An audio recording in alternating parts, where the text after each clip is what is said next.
Hey Mr. Shu, it's Mr. Sharp here. It is very early in the morning, Saturday, Newbery Day, the 18th of August, and I woke up to find that my Newbery video has no sound after 50 seconds. So I thank you very much, Mr. Shu, for very kindly telling me that my Newbery video doesn't work. So one of my least favorite things to do, Mr. Shu, is to watch these Newbery videos of myself. So I've never, ever watched one.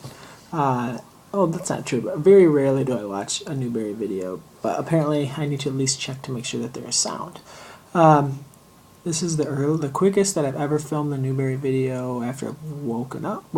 I've been up for about 4 minutes, so bear with me. But I do have my Let's Go South hat, because it's like the awesomest hat ever. Can you see that? But thank you, Mr. Shu, for this sweet hat. Very excited that I get to wear this in a video. I'm here to talk 1958 Newbery Medal winning book, Rifles for Watie. And it's going to be very hard for me, Mr. Shu, because yesterday after I filmed my Newbery video, I read the book, or I finished the book, The Witch of Blackbird Pond, which I would much rather talk about, but I can wait a week for that. So, Rifles for Watie. Jeff, I liked the book for about a little more than half. Nice little World War II tale about a boy and who enlists very young to fight for the Union side of the Army, and I like that. I'm so tired. My children woke me up very early, so I apologize. One take rule, Mr. Shu. So I like Jeff. I like that I thought it was awesome that he was willing to enlist, and he wanted to enlist, and he wanted to fight for his country. Mr. Shu, that just made me think a lot about what I would have done if I would have been alive during that time. Would I have been as brave as Jeff, as willing to fight for my country, as just eager to do it? And he wanted to get into a fight so bad and into a battle, and in the book.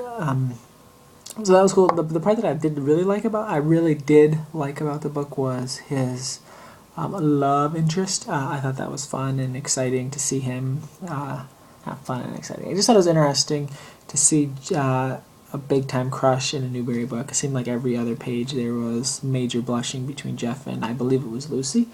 So I did like that part, but then it kind of dragged. Once he became a scout, Mr. Shu, once he became a spy, that's the part where I got really bored. I know your video is really cool and exciting and at your library, and I'm like, I'm so tired. So I apologize, Mr. Shu, but I do have 2 books that I talked about in my video that has no sound, and I'm going to talk about those 2 books again.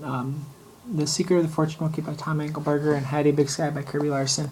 I think that these are just marvelous reads. I love what Engelberger did here. I pretty much bawled from page 170 to 186 in this book. I just think it's magnificent. A lot of people are saying that it's their favorite book in the series. I think it's absolutely marvelous. Congratulations to Mr. Engelberger for being debuting at #4 on the New York Times bestseller list. And I think that's just awesome, and I think that this is an awesome book for kids and an awesome book to share with students. And one of the people that he thanks in the acknowledgments in this book is the lovely, the talented, the marvelous Kirby Larson and her book Hattie Big Sky. Mr. Shu, I know that you're rereading it. I'm rereading it.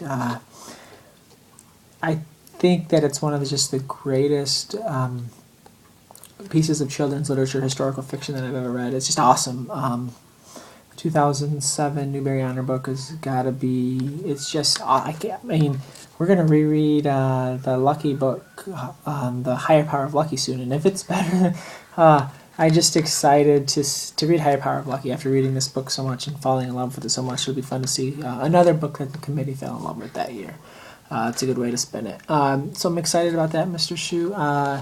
We have a book club. I think it's coming up September 5th. I believe that's a Wednesday night at 8 Eastern, 7 Central. We're going to talk about Hattie Big Sky, and I'm very excited. And the rumor on the street is that Kirby Larson's going to try to join us for the chat, so we will see about that. That'd be really cool to talk to an author that's just one of the best in the business. That'd be really awesome. Mr. Shu, I'm almost at 5 minutes. I really have nothing to say, and I'm really tired, and I really want to make some coffee, and I really want to just sit down and watch your video. So, Mr. Shu, I hope you have a marvelous day. I hope you have a great week back to school. Hope everyone in Nerdy Book Club and all of our friends are rocking and rolling in their classrooms and libraries set up, and getting ready to send their kids to school. It's a very exciting, very fun time of the year. So, happy reading.